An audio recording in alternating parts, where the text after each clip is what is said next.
దేవునికి స్తోత్రం. కొంచెం బిగ్గరగా చెప్దామా? దేవుని నామానికి మహిమ కలుగును గాక. వాక్యంలో వెళ్ళే ముందు ఒక చిన్న మాట, ఎవరైనా ఫోన్లు తీసుకొస్తే కొంచెం సైలెంట్లో పెట్టండి. అలాగే వాక్యం చెప్తున్నంతసేపు వచనం ఏమన్నా చెప్తే బైబిల్లో చూడండి. నేను మాట్లాడుతున్నంతసేపు నా వైపే చూడండి. ఈ రెండు తప్ప మీ పక్కన ఎవరూ లేరు. మీ చేతుల్లో బైబిల్ ఉంది, ఎదురుగా నేనున్నాను, అంతే. కొద్దిసేపు జాగ్రత్తగా ఈ మాటల మీద దృష్టి పెట్టండి. దేవాదేవుడు నూతనమైన అనుభవాలు గుండా మనల్ని నడిపిస్తాడు. దేవుని నామానికి మహిమ కలుగును గాక. దేవునికి స్తోత్రం. ఒక చిన్న మాట చెప్పి నేను వాక్యంలోకి వెళ్తాను. ఇక్కడ ఈరోజు ఇలా నేను నిలబడటానికి నేను చాలా సంతోషిస్తున్నాను. ఎందుకంటే ప్రారంభంలో నన్ను బలపరిచిన సంఘం ఇది. నేను పాపంలో ఉన్నప్పుడు, నేను కాలేజీలో చదువుతున్నప్పుడు ఈ సంఘంలో ఉన్న ఒక చెల్లి, లక్కీ చెల్లి పేరేంటో తెలియదు, సంఘంలో ఏమంటారు మరి, లక్కీ దివ్యకృప ఎస్తేర్ రాణి గారి ఆ చెల్లి నేను కలిసి చదువుకున్నాను. ఆ చెల్లి నాకు చెప్తూ ఉండేది దేవుని కోసం. చెప్తూ ఒకరోజు క్రిస్మస్ ఆరాధనకి ఇక్కడికి తీసుకొచ్చింది. అది నా ప్రారంభం. ఆ రోజే నేను ప్రారంభం, ఆ రోజు వాక్యం వినటం, అక్కడి నుంచి నా ఆత్మీయ ప్రయాణం మొదలైంది. ఈరోజు ఇక్కడ మరలా ఈ సంఘంలో వాక్యం చెప్పడానికి అయ్యగారు పిలిచినప్పుడు నేను చాలా సంతోషించాను. ఏ ప్రాంతంలో వాక్యం చెప్తున్నా అంత సంతోషం నాకు అనిపించలేదు, కానీ ఇక్కడ నిలబడటానికి నేను చాలా సంతోషంగా వచ్చాను. ఎందుకంటే నన్ను బలపరిచిన సంఘం ఇది. ఆ కుటుంబాన్ని, ఈ సంఘాన్ని దేవుడు దీవించును గాక. ప్రార్థన చేసుకుందాం. ప్రార్థన పూర్వకంగా మనం వాక్యం విందాం. మోకరించగలిగిన వారు ఒక్కసారి మోకరించండి. చిన్న ప్రార్థన చేసుకుందాం. ఎవరికి వారు వ్యక్తిగతంగా ప్రార్థన పూర్వకంగా వాక్యం వినడానికి సిద్ధపడతాం.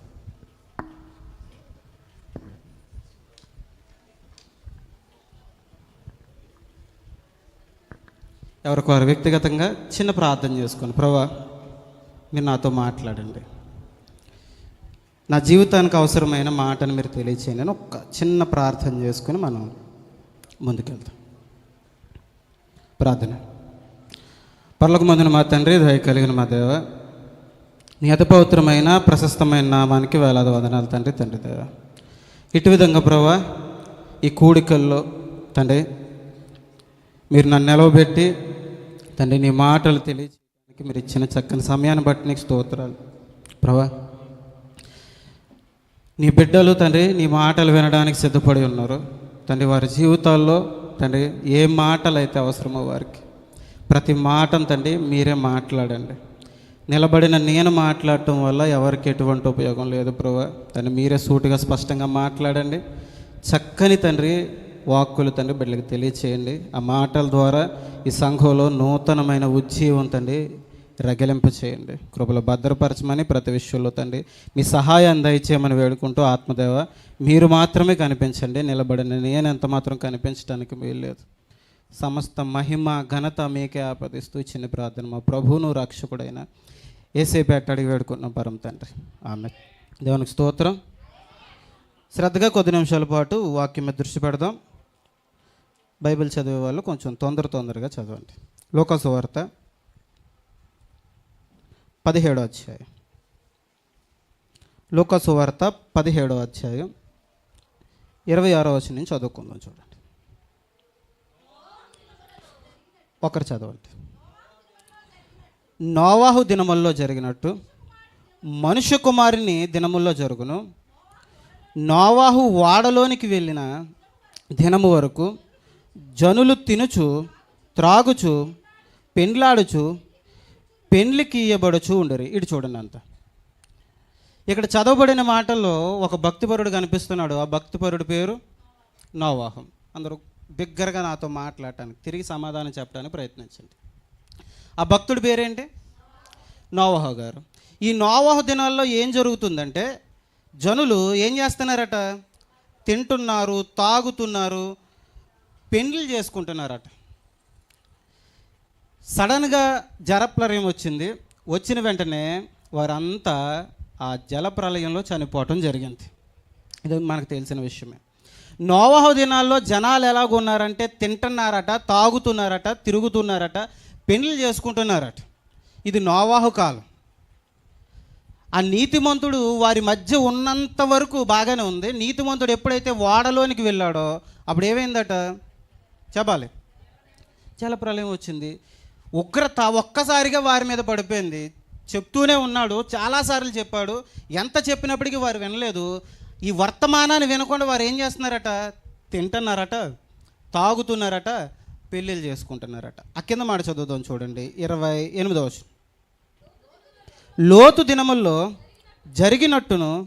జరుగును జనులు తినుచు త్రాగుచు కొనుచు అమ్ముచు నారు నాటుచు ఇండ్లు కట్టుచు నుండిరి.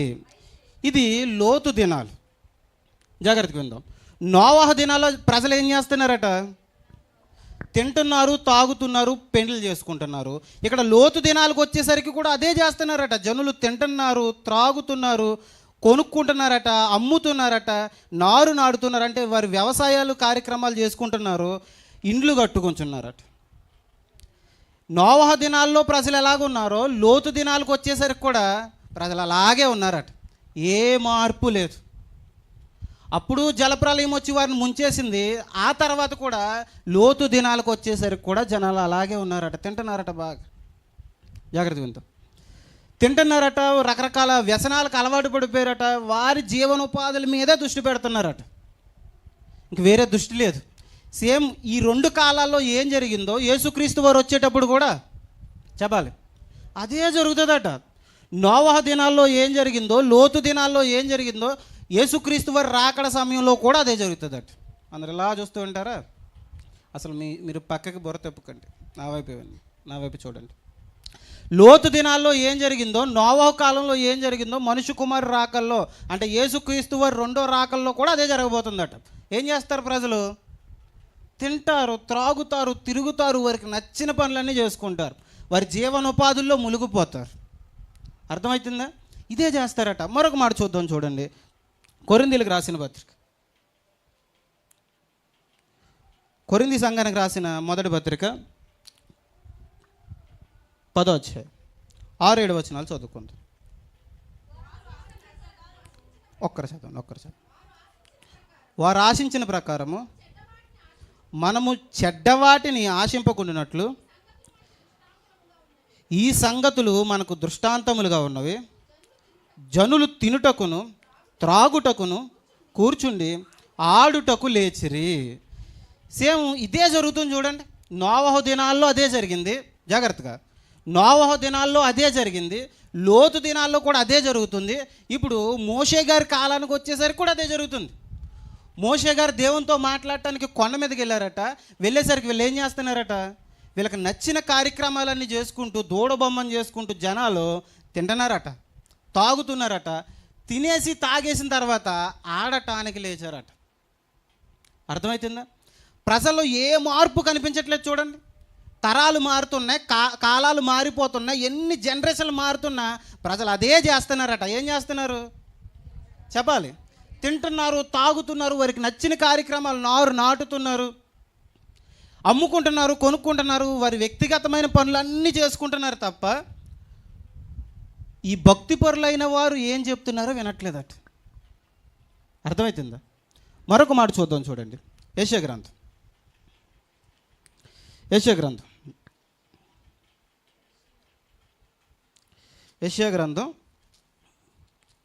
22వ అధ్యాయం 13వ వచనం చదువుకుందాం.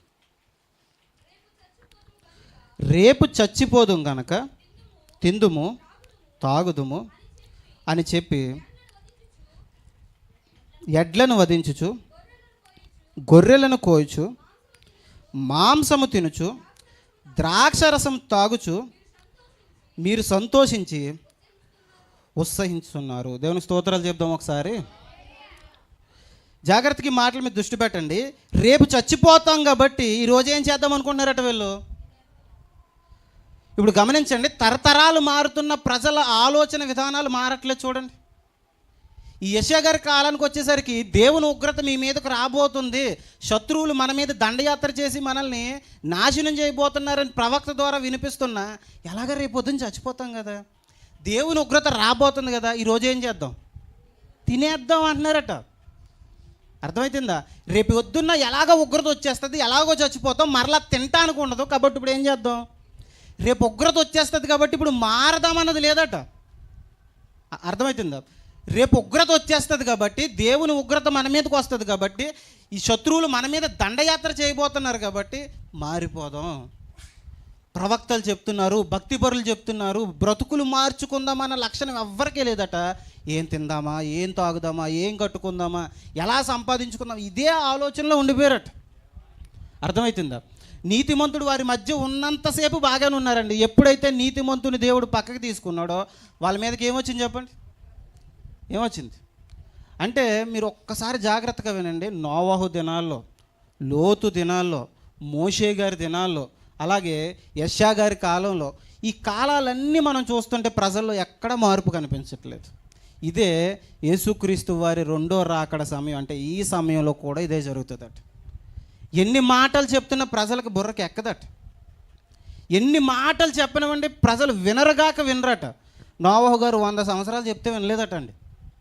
అర్థమవుతుందా? నోవహు గారు సుమారుగా 100 సంవత్సరాల పాటు చెప్తుంటే ప్రజలు వినట్లేదట. ఏం చేస్తున్నారు, అలాగే చెప్పుకుంటారని వీళ్ళు తింటూ మొదలు పెడుతున్నారట, వెటకారాలు ఆడుతున్నారట. అర్థమవుతుందా? నువ్వు పిచ్చోడు అంటున్నారట. ఎన్నెన్నో మాటలు మాట్లాడారు, కనీసం ఒక్క మాట కూడా బుర్రకు ఎక్కించుకోలేదు. ఈరోజు పరిస్థితులు కూడా అలాగే ఉన్నాయి. ఇప్పుడు గమనించండి, ఒకప్పుడు మన చుట్టూ ఉన్న ప్రదేశాల్లో ఒక్క రెస్టారెంట్ కూడా కనిపించేది కాదు. ఇప్పుడు ఎక్కడ పడితే అక్కడ రకరకాల వంటలు కనిపిస్తున్నాయి మనకి. మీరు సాధారణంగా మీరు ఎప్పుడైనా యూట్యూబ్ ఆన్ చేశారనుకోండి, వెంటనే ఫుడ్ వీడియోస్ వస్తున్నాయి. ఇప్పుడు మనం వద్దన్నా వస్తున్నాయి అవి. మేము పలానా చోటకి వెళ్ళాం, పలానా రెస్టారెంట్కి వెళ్ళాం, అక్కడ ఫుల్గా తినేసాం అని వీటి కోసం చెప్తున్నారు వాళ్ళు. మేము అక్కడికి వెళ్ళాం, అలా తిన్నాం, ఇలా తిన్నాం, అవి తిన్నాం, ఇవి తిన్నామని.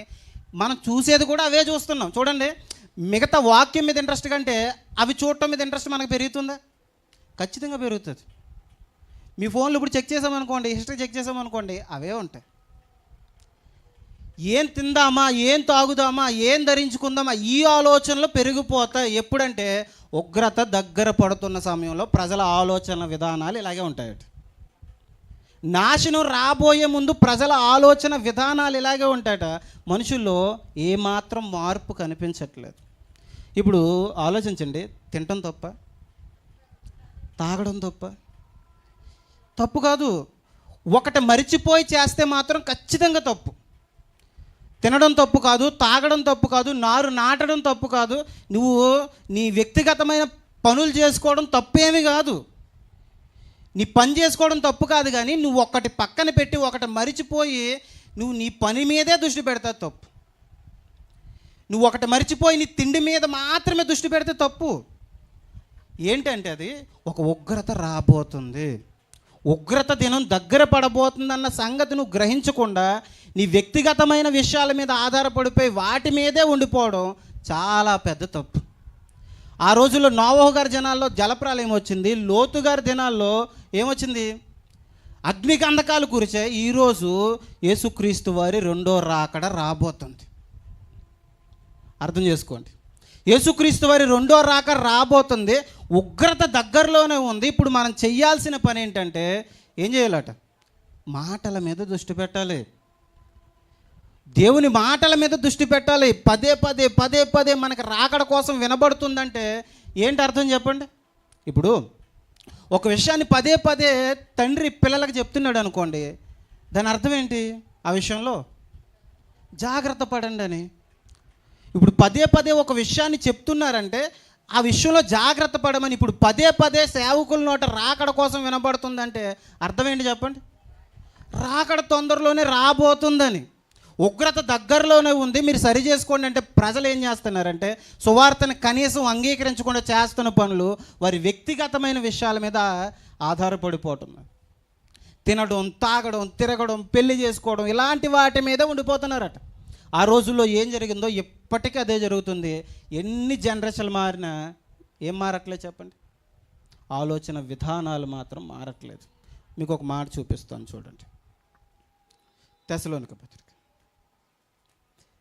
తెస్సలోనిక సంఘానికి రాసిన మొదటి పత్రిక 1వ అధ్యాయం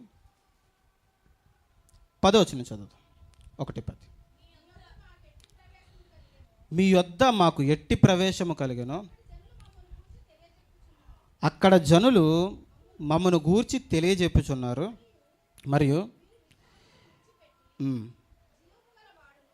జీవం గలవాడును సత్యవంతుడును దేవునికి దాసులగుటకును దేవుడు మృతుల్లో నుండి లేపిన యేసు అనగా రాబో ఉగ్రత నుండి మనల్ని తప్పించుచున్న ఆయన కుమారుడైన యేసు పరలోకము నుండి వచ్చునని ఎదురు చూచుటకును మీరెలాగూ దేవుని వైపు తిరిగిరో ఆ సంగతి వారే మీకు తెలియజేయుచున్నారు. ఇక్కడ ఒక్కసారి జాగ్రత్తగా ఆలోచించండి.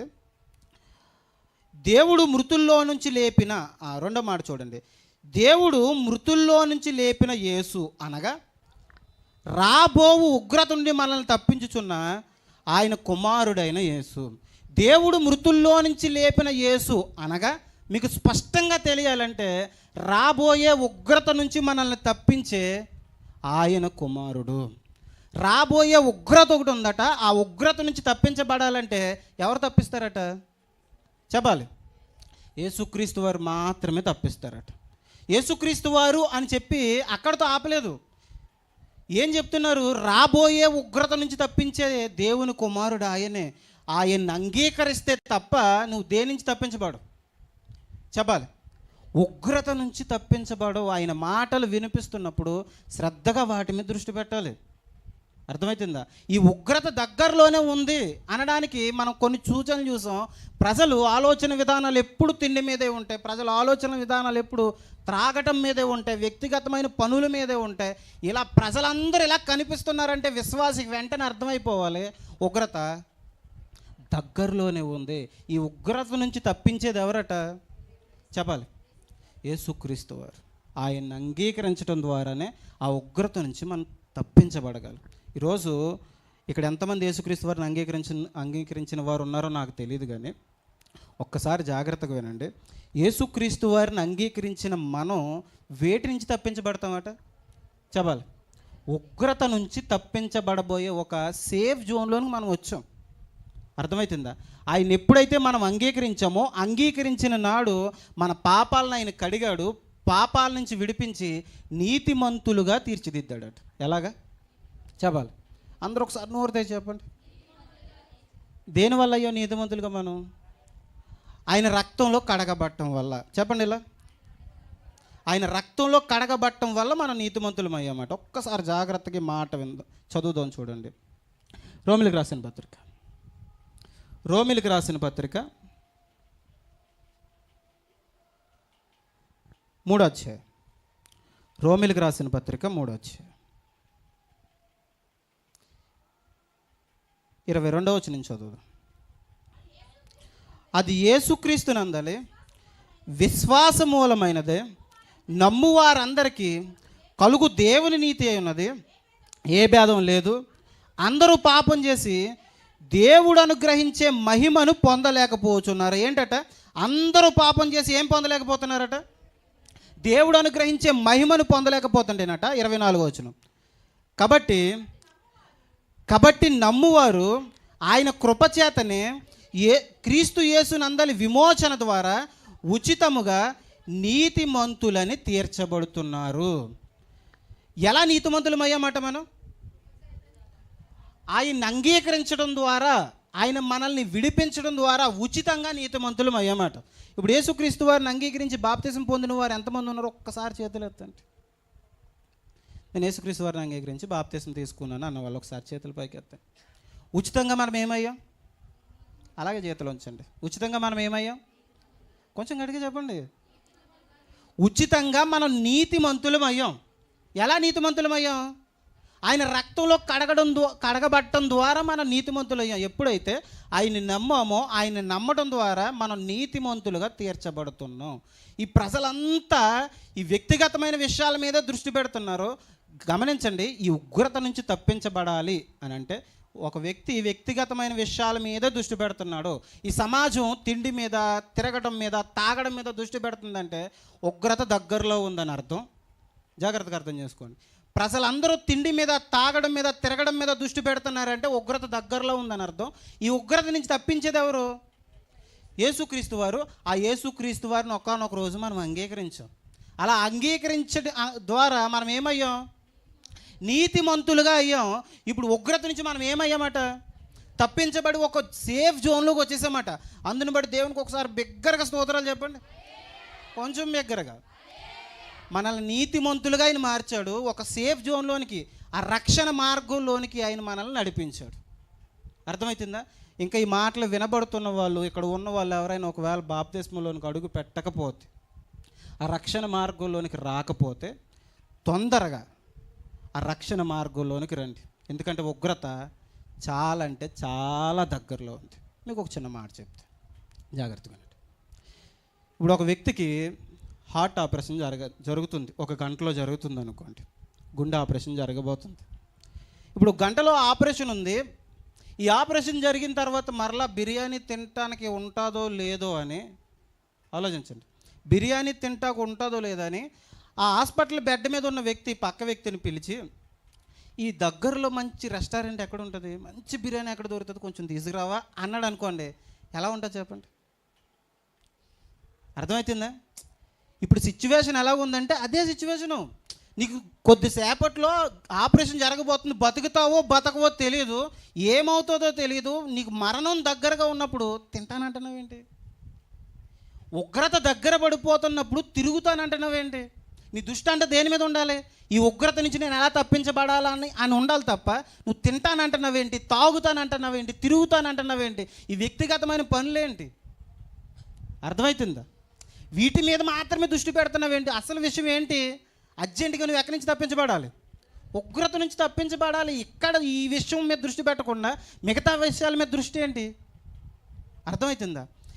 చాలా అంటే చాలా డేంజర్ సిచ్యువేషన్లో ఉన్నాం. యేసుక్రీస్తు వారిని అంగీకరించకుండా ఇంకా మన వ్యక్తిగతమైన జీవితంలో ఒకవేళ కొనసాగించేస్తుంటే చాలా అంటే చాలా డేంజర్లో ఉన్నాం మనం.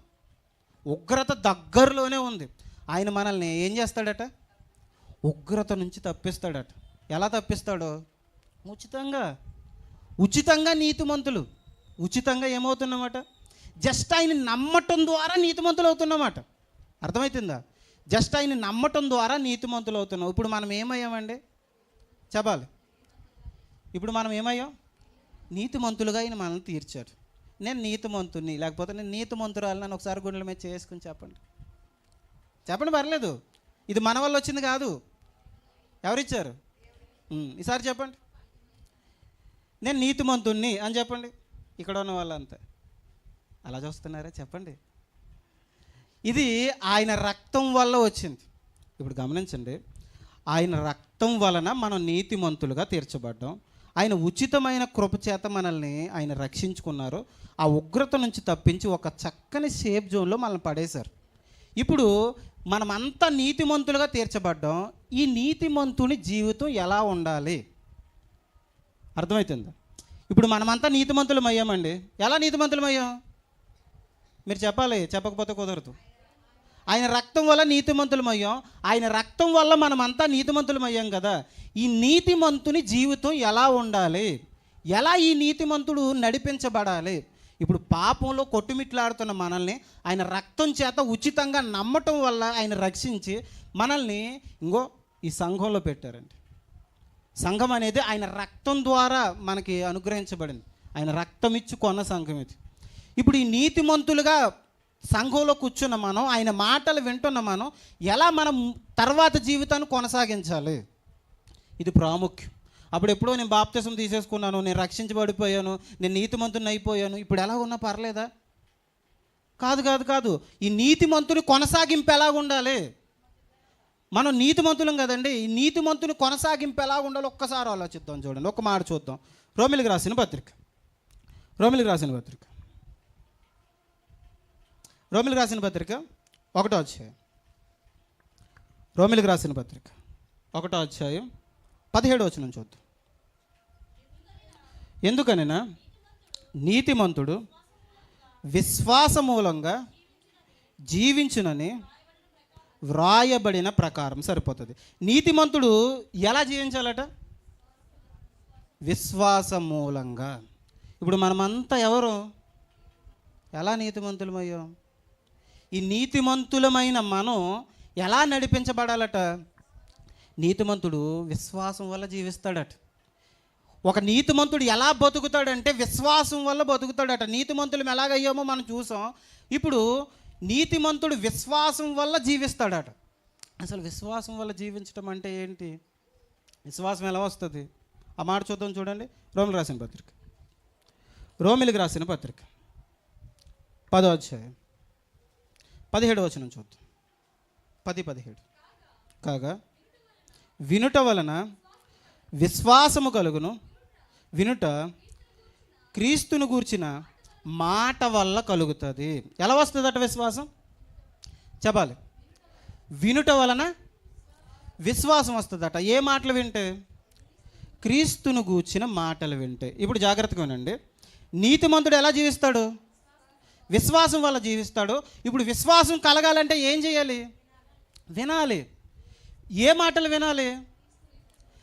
మనం బయట చాలా అంటే చాలా మాటలు వింటాం. అరుగుల మీద గంటలు గంటలు గంటలు గంటలు కూర్చుని మాట్లాడుకుంటాం. ఆ మాటల వల్ల ఏమైనా విశ్వాసం వస్తుందా? రాదు. ఏ మాటలు వింటే వస్తుందట? క్రీస్తును గూర్చిన మాట వింటే విశ్వాసం వస్తుంది. నీతిమంతుడు ఎలా జీవించాలట? నీతిమంతుడు ఎలా జీవిస్తాడంటే విశ్వాసం మూలంగా జీవిస్తాడు. విశ్వాసం ఎలా వస్తుందంటే వినడం వల్ల వస్తుంది. క్రీస్తును గూర్చిన మాట వినడం వల్ల వస్తుంది. ఇప్పుడు క్రీస్తును గూర్చిన మాట ఎక్కడ వినిపిస్తుంది? చెప్పాలి. దేవుని సన్నిధిలోనేనా? ఇప్పుడు నీతిమంతుడు చేయాల్సిన పని ఏంటంటే, నీతిమంతుడు విశ్వాస మూలంగా బతకాలి. విశ్వాస మూలంగా బతకాలంటే క్రీస్తుని గూర్చిన మాట వినాలి. ఆ మాట వింటేనే విశ్వాసం వస్తుంది. ఇప్పుడు క్రీస్తుని గూర్చిన మాట ఎక్కడ వినిపిస్తుంది అంటే మందిరంలో వినిపించబడుతుంది. అర్థమవుతుందా? ఒక విశ్వాసి నీతిమంతుడుగా మారాడు. గమనించండి, విశ్వాసం ఉంచినప్పుడు నీతిమంతుడిగా మార్చబడ్డాం. ఈ నీతిమంతుడు క్రీస్తుని గూర్చిన మాటలు వినడానికి వేగిరపడాలట. ఆ మాటలు మందిరంలో దొరుకుతాయి. మందిరం వైపుగా ఆసక్తిగా అడుగులు వేయాలి. ఇప్పుడు నేను ఒక మాట చెప్తానండి, ఇది బలంగా గుర్తుపెట్టుకోండి. ఇది బలంగా గుర్తుపెట్టుకోండి. మనం విన్నదాన్ని బట్టే మన జీవితం ఆధారపడి ఉంటుంది. అర్థమవుతుందా? మనం ఎలా వింటున్నామనే దాన్ని బట్టి మన వ్యక్తిగతమైన జీవితం, మన ఆత్మీయ జీవితం ఆధారపడి ఉంటుంది. వినడం వల్ల ఏమొస్తుంది? చెప్పాలి. వెనకున్న వాళ్ళు ఎవరు చెప్పట్లేదు. వినడం వల్ల విశ్వాసం వస్తుంది. ఇప్పుడు ఒక వ్యక్తికి స్వస్థత కలగాలి, స్వస్థపరచబడాలి, పరిస్థితులు మార్చబడాలి అని అంటే ఏముండాలి? విశ్వాసం ఎలా వస్తుంది? నువ్వు సరిగ్గా వినకుండా నీకు పరిస్థితులు ఎలా మారిపోతాయి? అర్థమవుతుందా? నువ్వు సరిగ్గా వినకుండా నీ పరిస్థితులు ఎలా మారుతాయి? విశ్వాసం ఉండాలిగా. ఇప్పుడు ఒక వ్యక్తి ఆత్మీయంగా ఎదగాలి, అత్యున్నతంగా ఎక్కడేసిన గొంగలు అక్కడ ఉండిపోకుండా అంచెలంచెలుగా ఆత్మీయంగా ఎదగాలి. ఎదగాలంటే ఏముండాలి? విశ్వాసం ఉండాలి. ఆ విశ్వాసం ఎలా వస్తుంది? వినడం వల్ల వస్తుంది. అంటే ఒక నీతిమంతుడు ప్రారంభంలో రక్షించబడ్డాడు. ఈ రక్షించబడ్డ నీతిమంతుడు అంచెలంచెలుగా ఒక పరిపూర్ణమైన స్థితికి రావాలంటే వినడం అలవాటు చేసుకోవాలి. ఈరోజు చాలా సంఘాల్లో మిస్ అవుతుంది ఏంటంటే వినటం. శ్రద్ధగా వినట్లేదు. ఇప్పుడు చూడండి, క్లాస్ రూమ్లో సార్ చెప్తారు, పాఠం చెప్పేటప్పుడు అందరూ వింటారు, కానీ ఒక్కడే ఫస్ట్ వస్తాడు. ఎందుకు? ఆడు బాగా వింటున్నాడు. చెప్పిన మాట బాగా వింటున్నాడు కాబట్టి వాడు ఫస్ట్ వస్తున్నాడు. చెప్పిన మాట సరిగ్గా వినట్లేదు కాబట్టి వెనక బెంచీలో ఉన్నవాళ్ళు, మిమ్మల్ని అనట్లేదు నేను, వెనక బెంచీలో ఉన్నవాళ్ళు ఏమైపోతున్నారు? వాళ్ళు వెనకబడిపోతున్నారు. కారణం ఏంటంటే ఇక్కడ చెప్పిన సార్ బాగానే చెప్పారు, వినే విషయంలో శ్రద్ధ చూపించట్లేదు. అర్థమవుతుందా? నువ్వు వినే దానిని బట్టే నీ జీవితం ఆధారపడి ఉంటుంది. నీకు స్వస్థత కావాలంటే నువ్వు శ్రద్ధగా విను. నీ కుటుంబంలో పరిస్థితులు మారాలంటే నువ్వు శ్రద్ధగా విను. నువ్వు పలానా వాళ్ళు చాలా బాగున్నారండి, ఆత్మీయంగా ప్రార్థన పరులండి, చాలా బాగా బాగుంటున్నారండి, వాళ్ళ విశ్వాసంలో ఎదుగుతున్నారండి, నేను ఎందుకు ఎదగలేకపోతున్నానంటే నువ్వు సరిగ్గా వినట్లేదు. కాబట్టి వింటే ప్రతిదీ జరుగుతుంది అంటే ఖచ్చితంగా జరుగుతుంది. వినేది నువ్వు వాక్యం కాబట్టి ఆ వాక్యం నీ హృదయంలో నాటబడుతుంది, ఆ వాక్యం నీలో కార్యసిద్ధి కలగజేస్తుంది.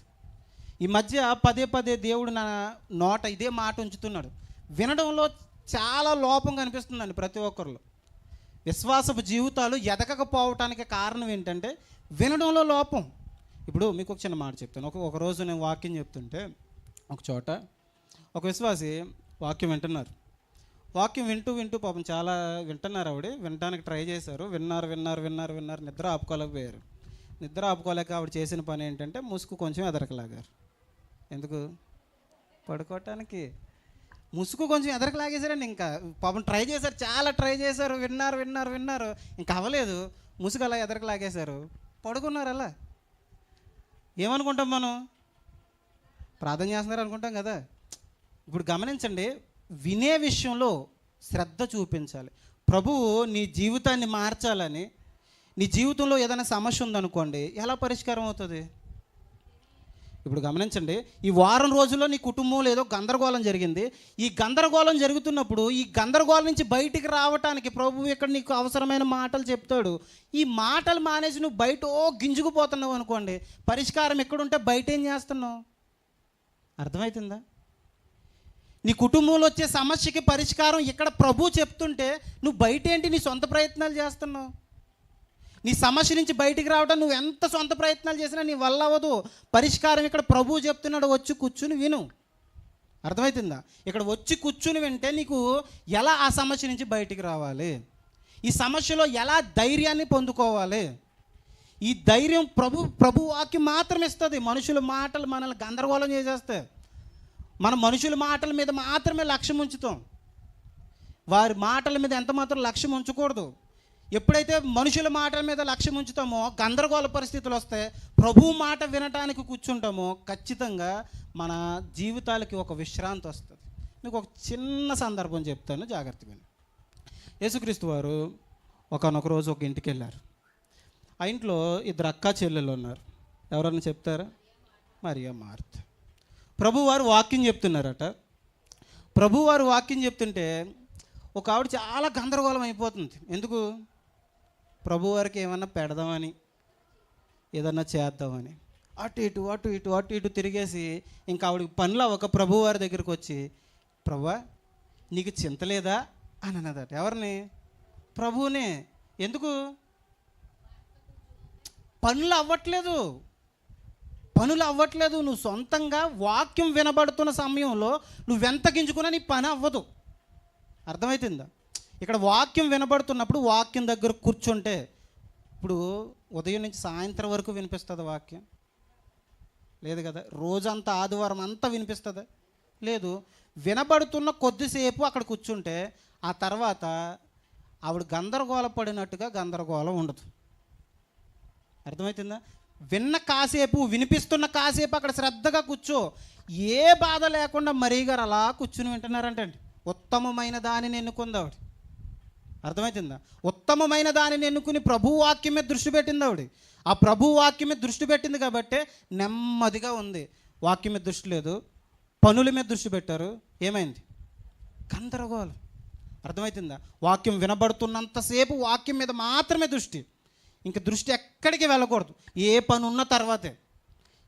ఉన్న తర్వాతే వేగిరిపడి మనం ఆయన మాటలు వినడానికి ఆసక్తిగా రావాలి. అలా వచ్చిన రోజు నిజంగా గొప్ప కార్యాలు చూస్తామండి. బైబిల్లో చాలామంది భక్తులు మనకు కనిపిస్తారు కదండి. ఈ భక్తుల జీవితాలన్నీ అంత అద్భుతంగా ఉండడానికి, వాళ్ళు అంత అద్భుత కార్యాలు చేయడానికి కారణం ఏంటంటారు? ఇప్పుడు అబ్రహాం గారు విశ్వాసులకు తండ్రి అయ్యారు. కారణం ఏంటి? ఆయన విశ్వాసులకు తండ్రి ఎలాగయ్యారంటే ఆయన విన్నారు. అర్థమవుతుందా? విశ్వాసులందరికీ తండ్రి పొజిషన్ ఎలా వచ్చిందంటే ఆయన దేవుని మాటను విన్నాడు. వినడం విషయంలో సరిగ్గా వింటే ఆటోమేటిక్గా ఆత్మీయ జీవితం అంతా బాగుంటుందండి. పరిస్థితులు అన్నీ బాగుంటాయి. ఇప్పుడు శరీర సంబంధమైన అవసరతలు కావచ్చు, ఆత్మ సంబంధమైన అవసరతలు కావచ్చు, ఏదన్నా తీరుతుంది. అబ్రహాం గారు జాగ్రత్తగా విన్నారు. ఆయన ఈ భూలోకంలో ఒక గొప్ప రాజుగా బతికాడట. ఆయనకి ప్రైవేట్ సైన్యమే ఉండేది. అలాగే ఆయన ఆత్మీయంగా విశ్వాసులకు తండ్రిగా కూడా పిలువబడ్డాడు. అర్థమవుతుందా? జాగ్రత్తగా వినాలి. వినే విషయంలో శ్రద్ధ చూపిస్తే ఆటోమేటిక్గా మన జీవితం అంతా మారిపోద్దండి. ఒక్క నిర్ణయం తీసుకోండి ఈరోజు. ఈ మాటలు ఒకవేళ నా కోసమే అని ఒకవేళ మీకు అనిపిస్తే ప్రభు మీతోనే మాట్లాడుతున్నాడని మీకు అనిపిస్తే మీరు చేయాల్సిన పని, ప్రభువా ఇంకా వాక్యం వినబడుతున్న సమయంలో వేరొక పని నేను పెట్టుకోను. నిజంగా గందరగోళమేనండి. మీరు వాక్యం వినడం మానేసి బయటికి వెళ్ళి బయట పనులు చూసుకుంటున్నారు కొన్ని వాక్యం వినబడుతున్న సమయంలో ఖచ్చితంగా గందరగోళ పరిస్థితి రాకపోతే నన్ను అడగండి. ఫోన్ నెంబర్ తీసుకోండి అయ్యగారి దగ్గర, నాకు ఫోన్ చేయండి. ఖచ్చితంగా గందరగోళ పరిస్థితి వస్తుంది. మనశ్శాంతి ఉండదు, ఖచ్చితంగా ఉండదు. వాక్యం వినబడుతున్నప్పుడు ఖచ్చితంగా అక్కడ కూర్చోవాలంతే. ఇది ఒక బలమైన నిర్ణయం తీసుకోండి. ఎన్ని పనులున్నా నేను అక్కడికి వచ్చి కూర్చోవాలి. మీకు ఒక మాట చూపిస్తాను, చూద్దాం. కీర్తనల గ్రంథం. ఒక నీతిమంతుడు ఎంత ఆసక్తి కలిగి దేవుని మాటల మీద దృష్టి పెట్టాలో కొన్ని మాటలు చూసుకొని మనం ముగించుకుందాం. కీర్తనల గ్రంథం 42వ కీర్తన ప్రారంభ వచనాలు చదువుకుందాం. అందరూ తీయండి. దుప్పి నీటి వాగుల కొరకు ఆశపడినట్లు దేవా నీ కొరకు నా ప్రాణము ఆశపడుతుంది. ఏంటట? దుప్పి నీటి వాగుల కోసం ఎలాగైతే ఆశపడుతుందో నీ కోసం ప్రభువా నా ప్రాణం ఆశపడుతుంది. ఈ సందర్భం ఒకసారి ఈ కీర్తన చదువుతున్నప్పుడు ఈ మాటలు దృష్టిని పెట్టుకొని మీరు ఇంటికి వెళ్ళిన తర్వాత ఒకసారి చదవండి. ఇది కోరాహు కుమారులు రాసిన కీర్తన. వీళ్ళు దేవుని మందిరానికి ఏ సందర్భంలో ఏమైందో తెలియదు, కానీ మందిరానికి వెళ్ళటానికి వీళ్ళకి అవ్వలేదు. కారణం అనేది రాయబడలేదు. వీళ్ళకి ఏ పరిస్థితి వచ్చిందో మనకు తెలీదు. వీళ్ళు మందిరానికి వెళ్ళటానికి అవ్వట్లేదు, పరిస్థితులు కుదరట్లేదు. వీళ్ళు మందిరానికి వెళ్ళటానికి సమయం సరిపోవట్లేదో, ఏమవుతుందో, ఏ శోధన వచ్చిందో, ఏ బలహీనత వచ్చిందో అయ్యింది. వీళ్ళు ద్వారపాలకుల కింద పనిచేసేవారట దేవుని మందిరానికి. ఒకప్పుడు దేవుని మందిరంలో ఆరాధికులుగా పనిచేసేవారట. దేవుని మందిరంలో ఆరాధన చేసేవారు, దేవుని మందిరంలో ద్వారపాలకులుగా పనిచేసేవారు. ఉదయం లేచినప్పటి నుంచి సాయంత్రం వరకు దేవుడు దేవుడు దేవుడు, ఇదే ఆలోచన వారికి. ఈ ఆలోచన కలిగిన వ్యక్తులు ఏం జరిగిందో తెలియదు, కానీ వీళ్ళు దేవుని మందిరానికి దూరం అయ్యారు. ఇలా దూరం అవుతున్న పరిస్థితుల్లో వీళ్ళకి మరలా దేవుని మందిరానికి వెళ్ళాలని ఆశ కలిగి ఆ దేవుని మందిరం గుర్తొచ్చి బాధపడుతూ ఏడుస్తూ రాసిన కీర్తన ఇది. ఇది మనసును పెట్టుకుని మీరు ఇంటికి వెళ్ళి ఒకసారి చదవండి, మీకు చాలా స్పష్టంగా అర్థమవుతుంది. ఇప్పుడు కొన్ని మాటలు మనం చూద్దాం. దుప్పి నీటి వాగుల కొరకు ఆశపడినట్లు దేవా నీ కొరకు నా ప్రాణము ఆశపడుతుంది. నా ప్రాణము దేవుని కొరకు తృష్ణగొనుచున్నది, జీవము గల దేవుని కొరకు తృష్ణగొనుచున్నది. తర్వాత మాట, దేవుని సన్నిధికి నేను ఎప్పుడు వచ్చేదను, ఆయన సన్నిధిని నేను ఎప్పుడు కనబడేదను. ఏంటట? ఎప్పుడు వెళ్ళాలా అని ఆలోచిస్తున్నారటండి. నీతిమంతుడు ఆలోచన ఎప్పుడు ఇలాగే ఉంటుంది. ఎప్పుడెప్పుడు వెళ్ళిపోవాలా అని, ఎప్పుడెప్పుడు వెళ్ళాలా అని ఒక దుప్పి నీటి వాగుల కోసం త్రాగటానికి ఎలాగైతే ఆసక్తి, ఆ ఆతృత చూపిస్తుందో, ఆ తృష్ణ చూపిస్తుందో, అలా వేగిరి పడుతున్నారు దేవుని మందిరానికి. మీరు ఇక్కడ ఉండే సంఘం వాళ్ళు ఉండే, బయట సంఘం వాళ్ళు ఉన్నారా? మీరు ఏ సంఘంకి వెళ్తారో నాకు తెలియదు, కానీ మీరు ఆదివారం వచ్చేసరికి ఆతృతగా ఒక దుప్పి నీటి వాగులకు బాగా దాహంగా ఉన్నప్పుడు చూడండి. ఇప్పుడు ఎండలో మీరు వచ్చారనుకోండి, ఎండలోంచి వచ్చేటప్పుడు మీరు ఎలాగైతే దాహం కోసం, నీళ్ళ కోసం మీరు తాపత్రయపడతారో, త్వరగా ఇమ్మని ఆతృత పడతారో, ఆ తాపత్రయం కనిపించాలట. ఆ తాపత్రయం కనిపించాలి. దేవుని వాక్యం చేత నేను నింపబడాలి, వాక్యం వినాలి. అంత ఆసక్తిగా వాక్యం వినేవారు ఎక్కడుంటారు చెప్పండి? ఇక్కడ కూడా ఎలా వింటున్నారు? ఇప్పుడు మీరు ఎలా వింటున్నారు? చాలాసేపు అయిపోతుంది ముగించేయాలన్నట్టు వింటున్నారా? ఈ లక్షణం మనలో ఉందనుకోండి, ఖచ్చితంగా మనం ఆత్మీయంగా ఎదగలేం. ఇంకా చెప్పాలి, ఇంకా వినాలి, అనేకమైన నూతన విషయాలు నేను తెలుసుకోవాలి అని ఖచ్చితంగా ఆసక్తిగా వినండి. నేను చెప్తున్నానండి, అద్భుతమైన మార్పులు మీరు చూస్తారు. ఈ రోజు నుంచి ఒక బలమైన నిర్ణయం మీరు తీసుకోండి, ఒక బలమైన నిర్ణయం తీసుకోండి. నేను శ్రద్ధగా వినాలి. మీరు ఏమి చేయక్కర్లేదండి. ఒక విశ్వాసి భక్తిగా బతకడానికి ఏం చేయాలంటే ఏమి చేయక్కర్లేదు, వింటే సరిపోతుంది. వింటే ఆ వాక్యం లోన నాటబడుతుంది, ఆ వాక్యమే ఆటోమేటిక్గా పనిచేస్తుంది. అర్థమవుతుందా? ఇప్పుడు ఒక బీపీ ఉందనుకోండి, బీపీ వచ్చిన వాళ్ళు ఉంటారు కదా, బీపీ షుగర్ వచ్చిన వాళ్ళు ఉంటారా? వాళ్ళు ఉదయాన్నే ఒక ట్యాబ్లెట్ లోపల పడేసుకున్నారు అనుకోండి, రోజంతా పనిచేస్తుంది. ఇప్పుడు పాపం చేయకుండా ఉండేటట్లు ఏం చేయాలట? ఆ మాట లోన పడేసుకుంటే ఆటోమేటిక్గా పనిచేస్తుంది. అర్థమవుతుందా? వినే సమయాన్ని మాత్రం ఎప్పుడు నిర్లక్ష్యం చేయకండి. ఆ నిర్లక్ష్యమే మన జీవితాన్ని నాశనం చేస్తుంది.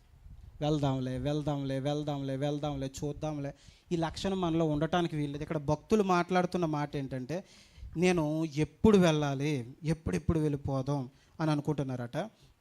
ఒక్కసారి 4వ వచనం చదువుదాం. 4వ వచనం చదువు.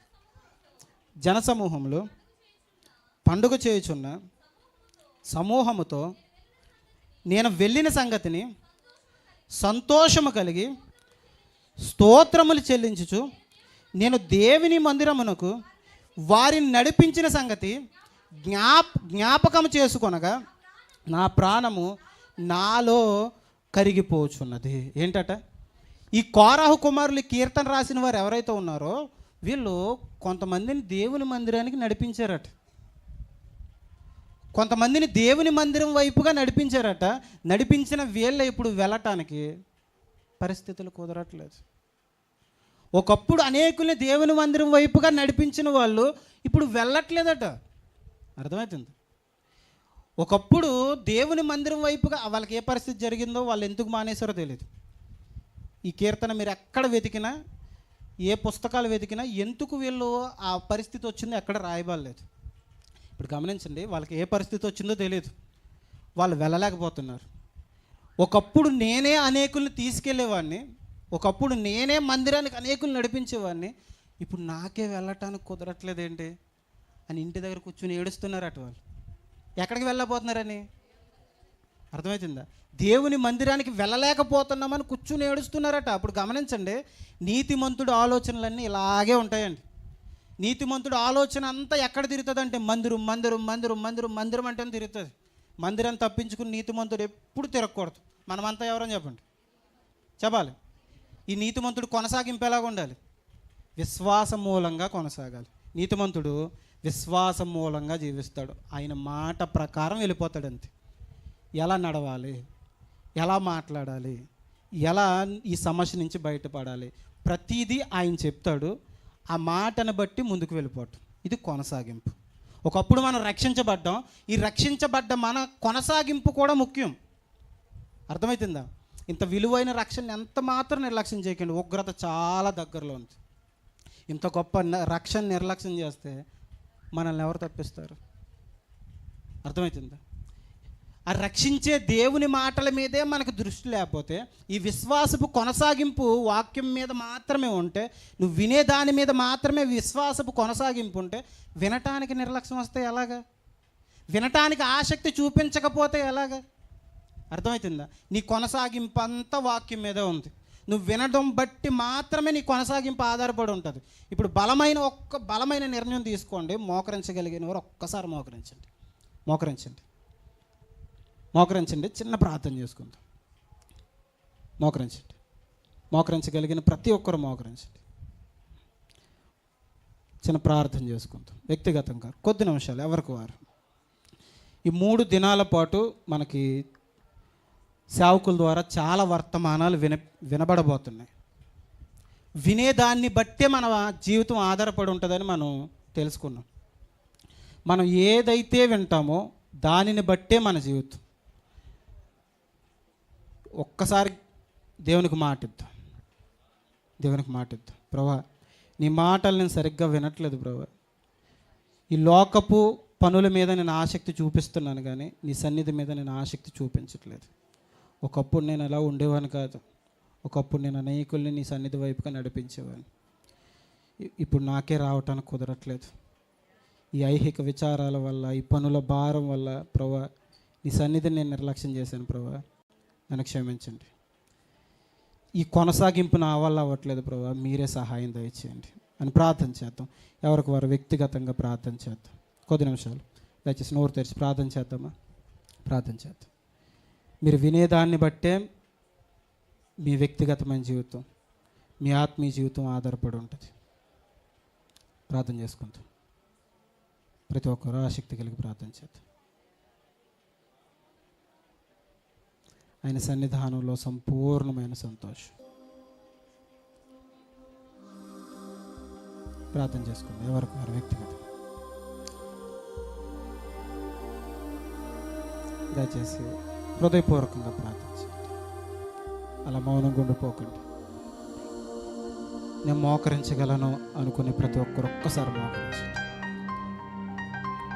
ప్రభు మనతో మాట్లాడిన విధానాన్ని బట్టి ప్రభుకు స్తోత్రాలు చెల్లిద్దాం.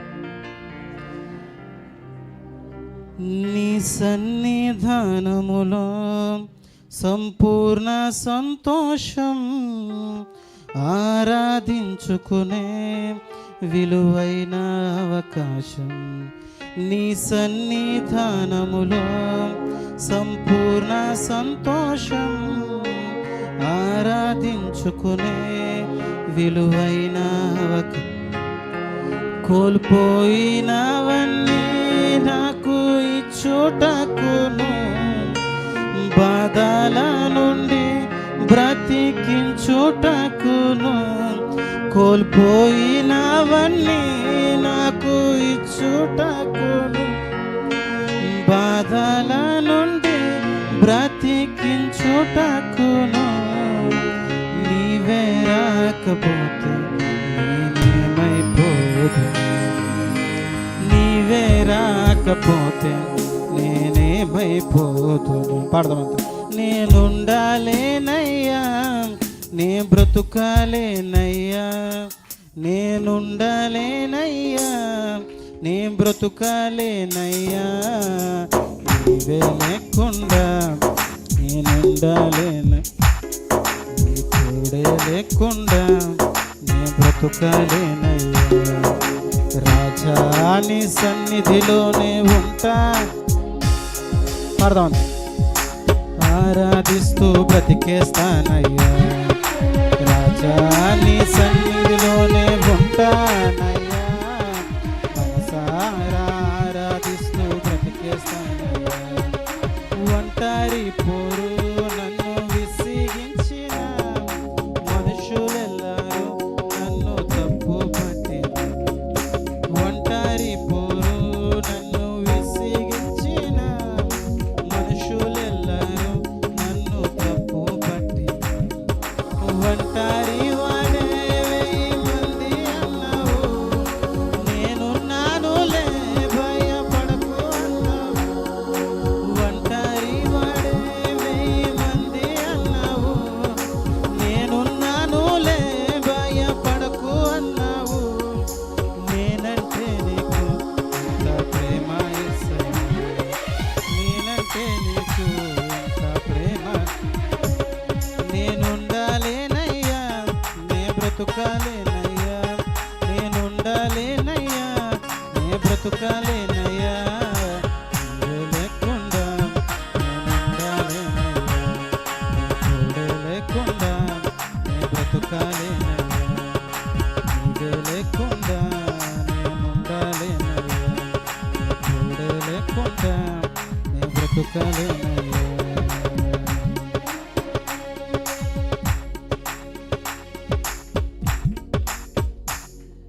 ఆయన సన్నిధానంలో సంపూర్ణమైన సంతోషం. ఈ సంతోషాన్ని విడిచిపెట్టి ఈ సంతోషం దొరికే ఆ సమయాన్ని ఎంత మాత్రం మనం నిర్లక్ష్యం చేయొద్దు. మనం కోల్పోయినవన్నీ ఆయన తిరిగి ఇవ్వటానికి ఆయన వాక్కులు మనకు అందించబోతున్నారు. రాబోయే 2 దినాల పాటు ఆయన అద్భుతమైన వాక్కులు మనకు తెలియజేయబోతున్నారు.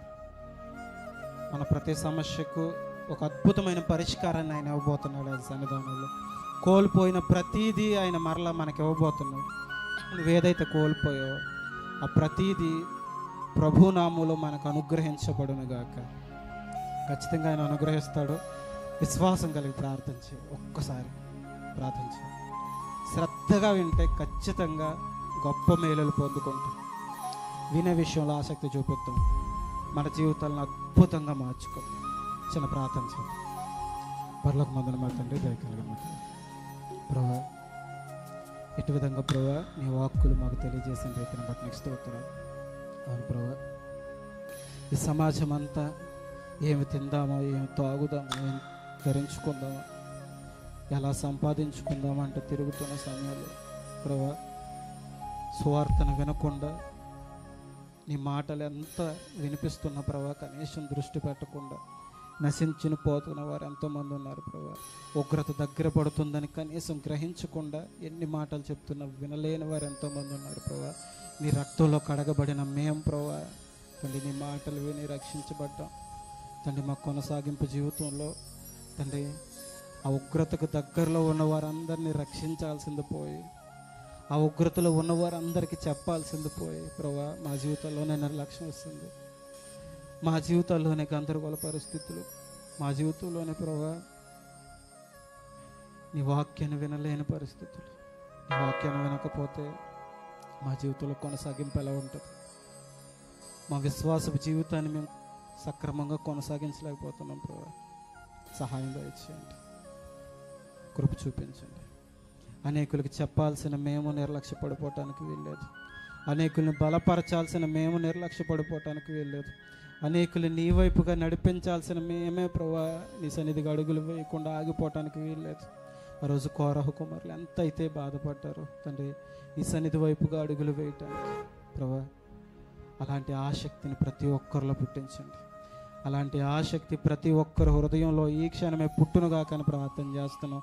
కృపలో భద్రపరచండి. విన్న దాన్ని బట్టే జీవితం ఆధారపడి ఉంటుందని ప్రభా మీరు తెలియజేశారు. అందుని బట్టి నీకు స్తోత్రాలు. ఈ మాటలు ప్రతి ఒక్కరి జీవితంలో ఫలభరితంగా మీరు మార్చండి. రేపు ఎల్లుండి జరగబోయే ఆరాధన విషయంలో కూడా తను మీ సహాయం దయచేయమని కృపలో భద్రపరచమని నేను బలపరిచిన తండ్రి ఈ సంఘాన్ని మీరు ఇంకా బలపరచండి.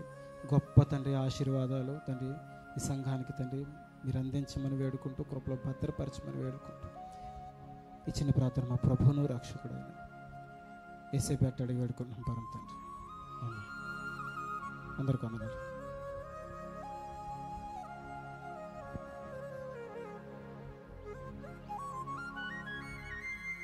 చప్పట్లు కొట్టి దేవుని నామాన్ని మహిమపరుద్దాం.